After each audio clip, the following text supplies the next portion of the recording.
اللهم صل على سيدنا محمد النبي الأمي وعلى آله وصحبه وسلم.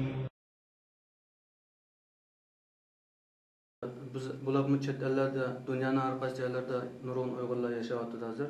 Lekin bularningki eng hozir beshiga kelayotgan yana bir ta'did bo'lib, oldiga duch kelayotgan bir masala avlodni yaxshi sog'lom shaklda tarbiyalash.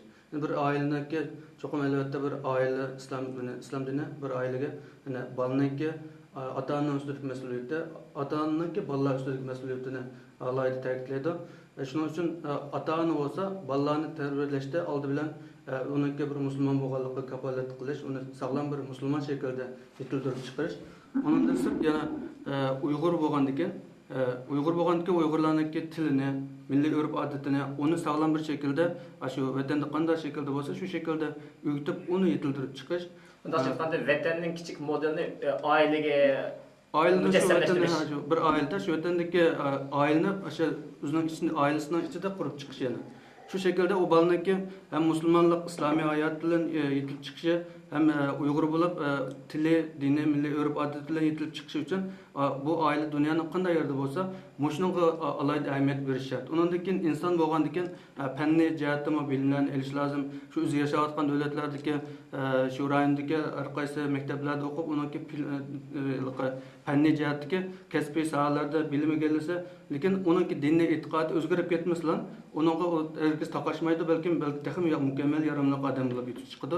Shuning uchun dunyoning qanday yerda bir inson Uyg'ur yashayotgan bo'lsa, u oldi bilan bolasiga cho'qim bu islom dinini alohida o'rgatish lozim. Chunki bizning 1200 yillik islomiy tariximiz bor. Bu tarix bo'yicha o'qigan tarix qaraydigan bo'lsakmi, butun bizniki olimlarimiz mayli fanniy jihatdan, diniy jihatdan har soat yetishib chiqib tarixda o'tgan olimlarimiz hammasi hech qachon dindan uzoq turmagan. Ularningki nimasini so'rashdi qilib kelsa, diniy e'tiqodni ostida turib, boshqa kashfiyotlarni yaratib, boshqa ijodiyatlarni yaratib, har xil faoliyatlarni shu izq qoldirib ketgan insonlar, ajdodlarimiz bor.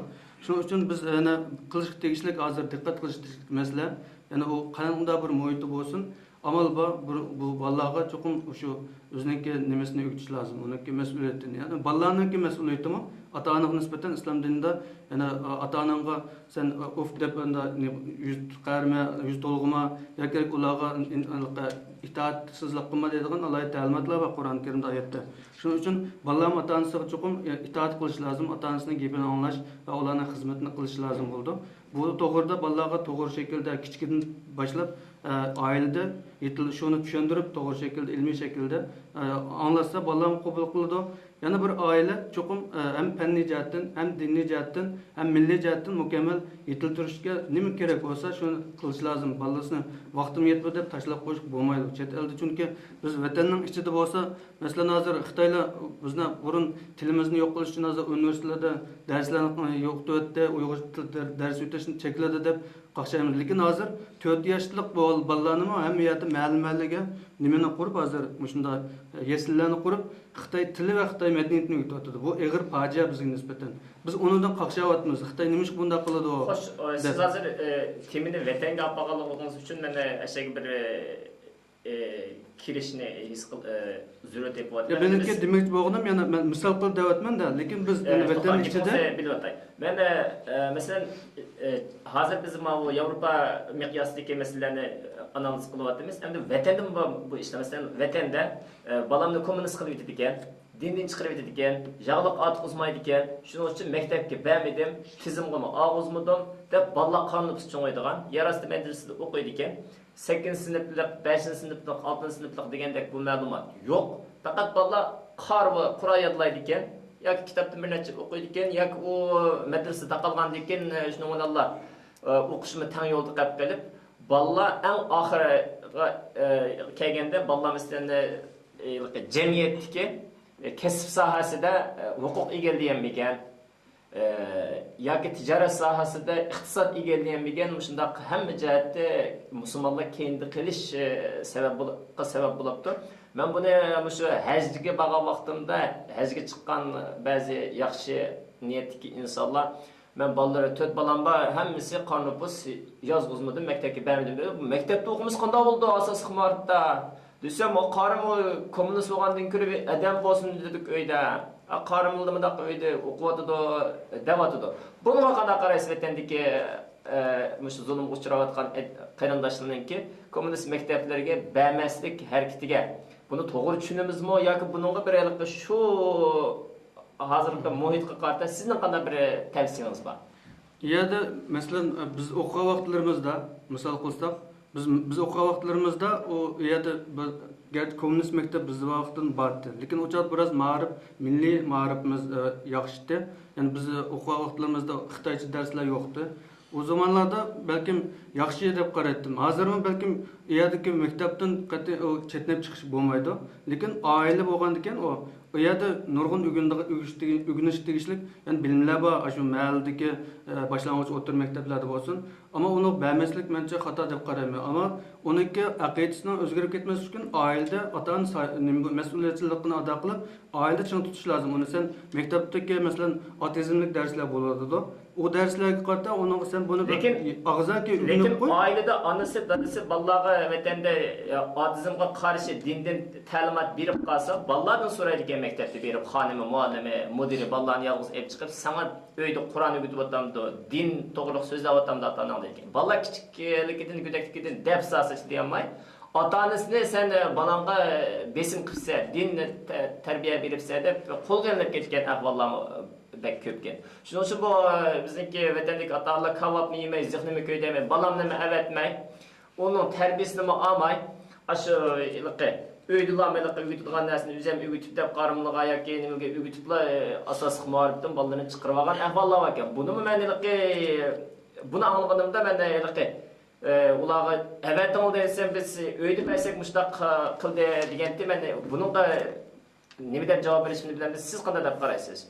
Onunğa balalarga ona düşündiriş lazım. O mektep yaşıp toşkan balalar mesela 6 yaş 7 yaşlık balalarga bazı meselelerni ailenin içki sırrı yoki ailenin içki sözülüstügan gepler sırtıq çıkıp değişik bo'lmaydi degan şekilde anlasa balalar belki qabul qilishi mumkin. Lekin mening balam anglaydi bazı meselelerni mesela aile degan har xil meseleler bo'ldi. Yaslida o'qiydi mening balam. Bazı geplarni mesela bazı manda deyishib qolgan geplarni mesela aile tartışıp qolgan geplarni sen yaslik bir dema deb qo'ysa tamam nima chiqdi demaydi.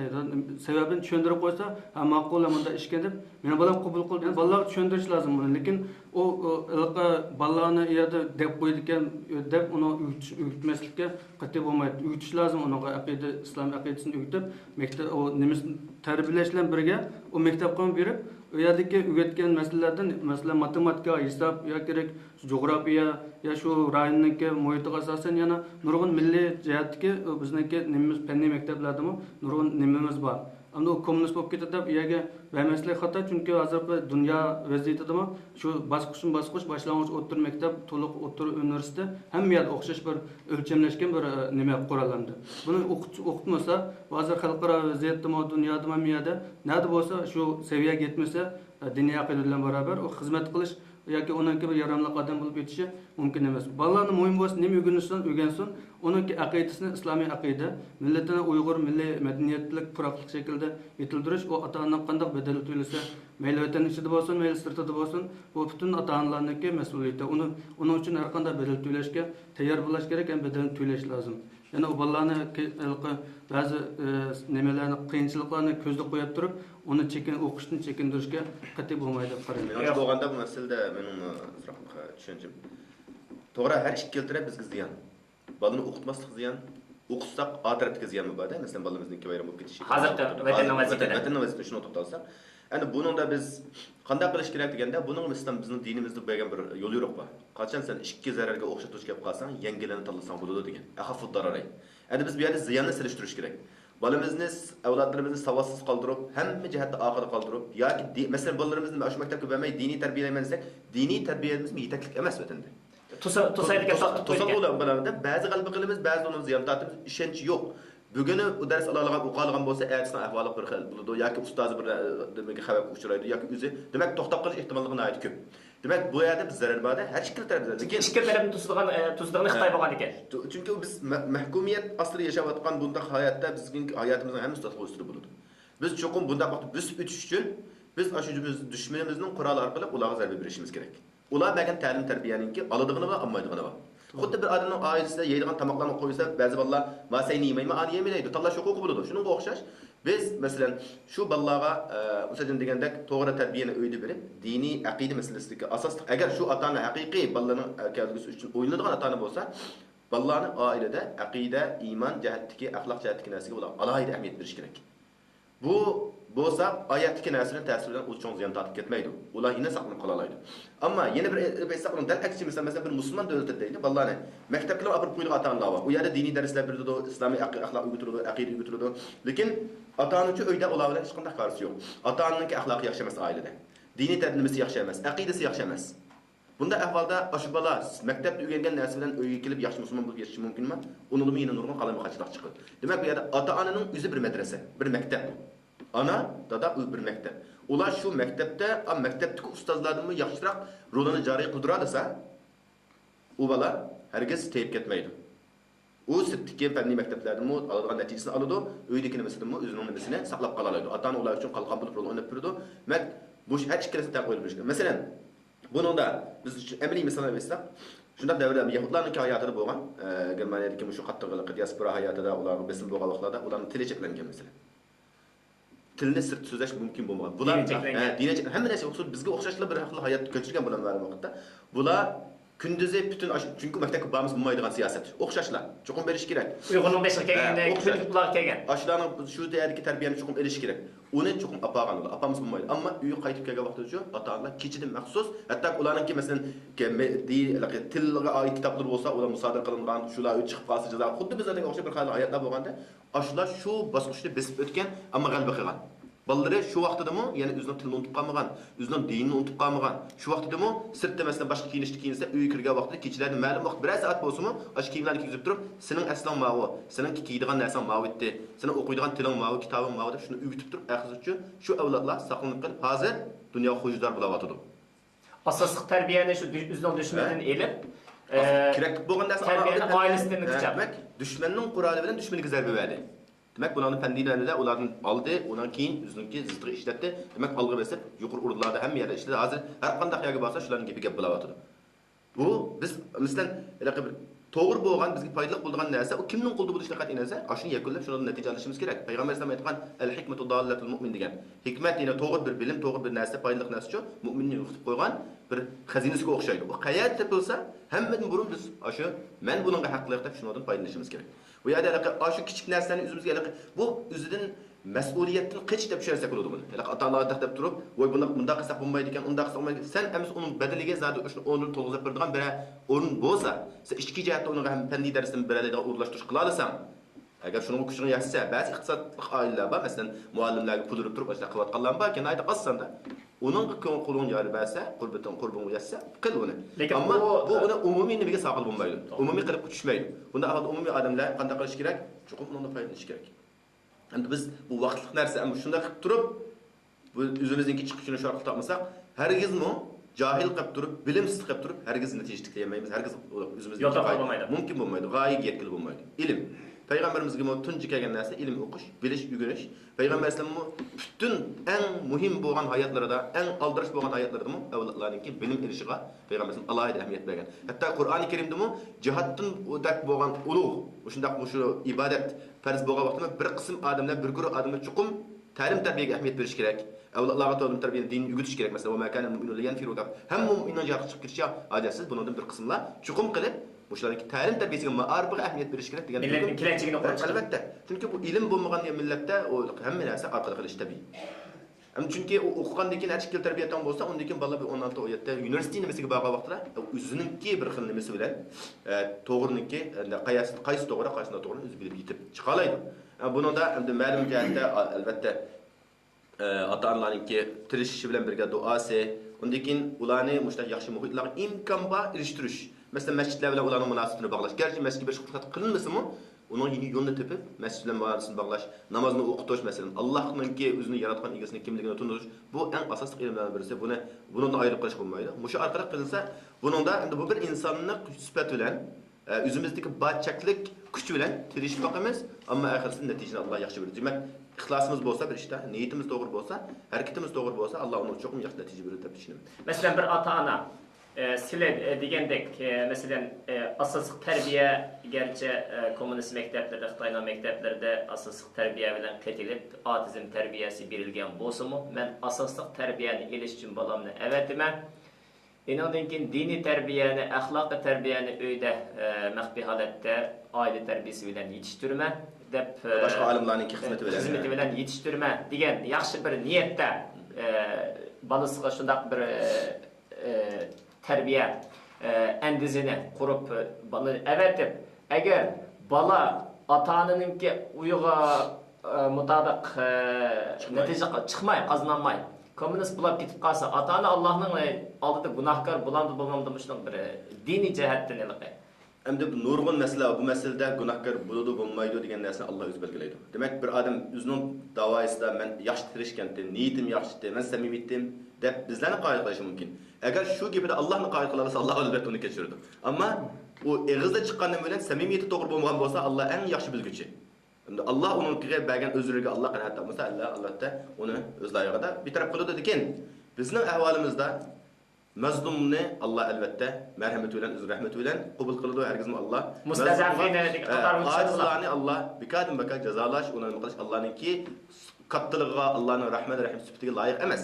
Kishilar ba'zi ashtaq narsalarni o'ziga qo'rqinish holatda ko'rsatib turib, zodi bunday qilsam bo'lmaydi ekan deb bir tarafga qarasa bo'lmaydi. Albatta biz inson har bir inson o'ziniki doirasida, iqtidor ichida la yukallifullohu nafsan illa wus'aha degan shu prinsip asosida tirishimiz, qolgan Alloh qo'yimiz. Endi masalan shu Nuh alayhisolamning masalasida yana qayta tilga kelyapti. Shu o'g'lininki kafir bo'lib ketishini Alloh Nuh alayhisolamning Nuh alayhisolam jazolaganmi? Jazolashni Alloh buyurgan. Unda emas. U tirishdi. Natijada inson o'zi ayolni tanlab qoldi. O shuni faqat Alloh uningga faqat uqtirishda innahu laysa min ahlik. O seni haqiqiy avlod bo'lish salohiyatini yetildiranmidi, o seni avloding emas degan Alloh shunchalik uni uqtirib qo'ygan. Sen qayg'urib ketma. Va shunchalik tirishlamay bu men natija olamadim deb uni qayg'urishmisan uni nima emas. Chunki bu ba'zi narsalarni sen tirishgan bilan uni natijasini Alloh belgilaydi.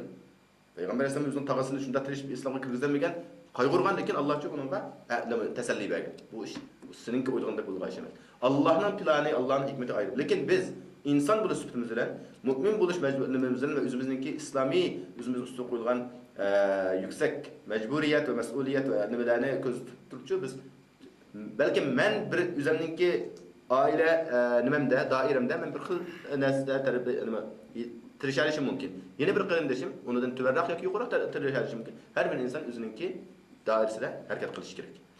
Hozir Musajon bir masalani o'rtaga qo'ydi. Siz mazroq o'rtaga qo'yib ketdingiz. Hamda har qanday bir yuksak g'oyat bedelsiz vujudga kelmaydiganligidan iborat bir haqiqatni bu bedelsiz bir narsa vujudga kelmaydiganligi xalqaro mantiqlashgan bir masala. Endi qarab qo'ygan bo'lsak, vatanda endi asosiy ma'rifni elish uchun bolalarni avaysak, u kommunist qilib yetadi ekan. Bunun qo'rqaydi ekanmiz, ashta bir qo'rquv bor ekan. Uningga to'g'ri muomala qilish to'g'riliq o'zingizning fikrini berdingiz. Bu qo'rquv endi vatandagi qarindoshlar o'ylab qolmaslik kerak masalan. Bu qo'rquv chet elda yo'q demas kerak. Masalan biz chet elda yashayapmiz, bolamizni nimaga maktabga yo'yapmiz, bolamiz islomiy madrasada o'qimaydi. Bola asosiy ma'rif tarbiyasi ko'rgan, ammo boshqa dindagi Hristiyan dinidagi, Yahudi dinidagi yoki kommunizm ideologiyasidagi bolalar bilan birga yashaydi ham ma'lum o'qituvchilar Yevropaning sharoiti hatto Hristiyan dinidan chiqib ketgansa, Hristiyan modisi men bolamni ism qo'yg'ili borma cherkovga. Dafn marosimi qilma, ammo bu Allohga aloqador, Isoga aloqador alayhissalom. Meniki tushunjam biroz g'uva deb o'zining kommunist tahriy tarafini nima qiladi? Endi bu qo'rquv miyadimi bor? Yana bir qo'rquv desak, masalan, bolalarni oiladan ayirib, o'zininki maktab o'zininki himoyasiga kirgizib olishadi, o'zininki ideologiyasini butun singiz uchun ep boradigan siyosat bu yerdan bor. U bo'lsa nima desa, masalan, bolalarni har düşenbe günü yoki çarşamba günleri dadam uramdı. Apanga ilqi epper degan narsani ep beramdi. Mesela oynayman degan o'yinni qo'yamdi. Dadangdan sen rozimi? Anangdan sen rozimi? Agar rozi bo'lmasang sana hamma diginingni qilib beradigan, sen rohat his qiladigan yana bir oila tep beramiz. Deb shunday bolasi yo'q. Ilqi bola yuzi ko'rmagan baylar mesela çok kapitalistlarga ballarni ilqi ishtaq ballar ilqi urib qapsagan balalar qisni yoki bo'lmasın ilqi balasi xolamaydigan bir ishga majburlab qapsagan ota-onalardan ballarni elib ishtaq baylarga o'tkazib beradigan ahvollarni ko'z oldimizda bor. Demak bu bola tarbiyalash masalasida bu badal to'lash masalasi vatan xalqininglar beshiga kelgan ish emas, chet elda erkin demokratik davlatda yashayotgan bizga o'xshash kishilarning beshidami ma'lum darajada ba deb desam to'g'ri bo'ladimi sizlarcha? Ba'zi jihatlarda bir qanday sirtdagi fojia vatandagi fojiadan yuqoriroq. Vatandagisi aniq besim holati kulyotdi, hamma ota-ona his qildi. Bizga qarshi bir narsa bo'layotdi. Assimilyatsiya deb tushunadi, shunga loyiq bo'ladi, shunga qayg'uradi, ansiraydi, harakat qiladi, har xil ishlarni qilib taqadi. Bunga nisbatan tayyordir. Tayyorlik bir xil cho'chish bor ularda, bir xil agah turish bir xil ruh bor. Sirtdagilarda biz bu yerda bir xil xotirjamlikda yashayapmiz, avlodlarimiz ishni bo'lmaydi. Hech bo'lmasa degan dunyoda g'alaba erishadi. U degan narsa ba'zi narsalarga haqiqiy uninki qandoq bo'lib ularning ota-onaning ixtiyori bilan zayo bo'lib ketayotganligini his qilmaydi. Buni bu yerda shu ota-onalarning keyini majburiyati, mas'uliyati shu haqida tunib ketish masalasi yana qaytadan asli tushga to'g'ri keladi. Ota-ona chuqum ota-ona bo'lish bilan to'g'ri. Devamlı siz degan masalalar bolalarning maktablarga berib so'rgan vaqtida ular kichkina narsani ota-onasiga zid narsa deb qolsa, ular bolalarning mahrum qolgan ahvollari u Yevropaning ma'lum davlatlarida bor bo'layotdi, hamma yerda emas. Ammo shuningda sen shuning oldini olish prinsipin planing senda bo'lishi kerak. U demak desa sen shu bolaning o'zingizning haqiqiy, seni haqiqiy yaxshi ko'radigan, seni yomon ko'rmaydigan bir xil tarbiyani sen oiladan nima qilmaysan, shuning uchun o'ylanmaysan. Bu muhim masalada sen shu bolani ba'zi mahallarda sen aşını appa degan narsani appirishda, "Bo'ldi bolam appirma, lekin sen meni uchun sen mendan yaxshi o'qisam appirma" deb uni bir shayni qo'yib qiziqtirish orqali, uni besim emas, qo'rqitish emas, uni emas, boshqa yo'llar bilan mushlarniki ba'zi bir to'g'ri bo'lgan prinsip bo'yicha bolalarni qiziqtirish, ularni susashtirmaslik, ruhini ojizlashtirmaslik degan prinsip ma'lum yaxshi nimalar bor bularniki nimaga tajribaga asoslanib tadqiqotdan yetgan natijalar bor. Shuningdan foydalanib turib ular bolalarni taxmin o'zimiz qarashimiz kerak. Garchi ashlar shunday desimi, yo'q meni ota-onam hech qachon yomonlik qilmaydi. Ota-onam meni yaxshi ko'radi, men ularni yaxshi ko'rmayman deydigan narsani shu saviyaga bolalarga yetkazilish kerak. Ustozlarimizdan Doktor Asan Sulaymonni ziyorat qilgan vaqtimizda siz o'rta qo'ygan bu masalani vatanda assimilyatsiya qo'rqusi bor. Ammo chet elda assimilyatsiya degan akademik atalg'ini integration deydi. Integration deb atalib, amaliyotda bu ikkisiningki ayrim so'zlar qismi mohiyati natijasi o'xshash. Vatanda duch kelayotgan qo'rquvi biz mishal duch kelyapmiz degan bir yakunni o'rta qo'ydi. Siz qanday qaraysiz buni? Bu to'g'ri, buni to'g'ri, lekin bu yerda chiqish yo'li ham bor. Chet elda fursat ham bor. Vatanda fursat oz. Bu yerda haqlar aga bo'lish, qo'rqinch, bu narsa bor, haqlar ansiraydi, u narsa bor. Bu yerda ansirmaydi, lekin fursat bor bu yerda. To'g'ri fursat bor demak, biz shu to'g'ri fursatdan qanday foydalanishimiz? Chunki biz alhamdulillah hozirgi Yevropada misli yashayotganlar, bundan 30-40 yil burun yashayotganlarnikidan 100 hassa yaxshi ishimiz. Hozir masalan davlatlar sen o'zing bir islomiy maktab quraman desang, til maktabi quraman desang, yana boshqa yo'llarni, to'g'ri yo'llarni mushu maktab hukumatninki ruxsati bilan emas, shularniki yordam berishiga erishalaysan. Moddiy yordamga erishalaysan. Demak, shundan biz nima foydalanmaymiz. Masalan, musulmonlar birlashib turib, masalan, bir necha masalan bir 50 oila birlashib turib, masalan, Avstriyaning bir nimasida bir 2 sinflik bola nima qilib tayyorlab, bir o'rinda hozirlablar, biz bu yerda o'z oldimizga bir maktab ochamiz. Buningda hukumatning qo'ygan fanniy darslarni hammasi bitirdi, qo'shimcha biz, masalan, Türk tili o'rgatamiz yoki Uyg'ur tili o'rgatamiz yoki arab tili qo'shimcha diniy o'rgatamiz. Hattoki bularningki kiyadigan kiyim uniformini biz muntaq qilamiz deb diniy nimalar olib bormasak albatta yo'l qo'ydi shuni. Bu fursat demak, bu fursat bor, lekin buninggacha ba'zilar xuddalaqi boshqalar qilsa bo'ladigan, bu biz qildigan ish emas deb o'zini olib qochadigan bundaq bir holat bor. Hamma odamda shu fikr bo'lsa, shu intilish bo'lsa, albatta nurg'un yaxshi natijalar bo'ladi. Bu yana ahvolni tafsili men xabarim yo'q, lekin Avstriyaning o'zida cho'ng shaharlarda bomba deganda 5-6 diniy maktablar bor. Islamic college deydi uni. yoki uni boshqa musulmonchadan bilan atalgan buningda nurg'un musulmonlarni avlodlari o'qiydi. Men o'qituvchilik qilayotgan maktabda 800 dan ko'p o'quvchi bor. Musulmon avlodlari. Shvetsiyadami muarifni xususiylashtirish privatization deydi. İslamskiy skolan deb hozir qadar boshlang'ich yesli, boshlang'ich, o'rta maktab diniy tus olgan islomiy axloqiy nimaga ega diniy darsni maxsus bir kasbiy xodim yetishtirish nuqtasidan emas, vasfiy holatda. Vasfiy deganimiz dindan asosli ma'lumot bergan asosda, dinga to'g'ri qaragan asosda ta'lim-tarbiya huquq ishlarini olib boradigan maktablar qurildi. Buni arablar, turklar bizdan ilgari qurgan. Biz keyin kelganlar shu ilgirgilarning ko'rsatgan natijasidan foydalanib bolalarimizni tayyor maktabga, tayyor halol tomoqqa daxil qilib o'qityapmiz. Qo'shimcha qilib bitta demoqchi bo'lgan qisqa bir o'rnak misol ko'rsatib beray. Bizning chet ellardagi, masalan, hozir har xil dunyoda yashayotgan Sharq Turkistonlik muhojirlar, ya'ni o'ziniki oilasiniki bir sog'lom islomiy aqida yoki diniy milliy urf-odatlarni yetildirishi uchun boshqa undan burun kelgan nurg'un shu musulmonlar yoki shu muhojirlarniki tajribalaridan foydalanish kerak deb qarayman. Misol qilsak, shu Shvetsiyada masalan sizga ma'lum bu Shvetsiya parlamentidagi Mehmet Kaplan efendi bu 1 yosh vaqtida Shvetsiyaga kelgan ekan. Bu kishilar bizni turgan qiziqni kutib oldi. Qardoq u odam qizini melib kelibdi. Qizi bilan turkcha so'zlashyotdi. Ayın tarafda Şivitçe parlamentinin içinde Şivitçe sözleşiyordu. Yani başka mimarlarla İngiliz sözleşip hem yerge tam okşaş nimede şekil memnundu. O adamın görünüşten Türk çıkıp durdu da çünkü meşede çoğun bulaptı.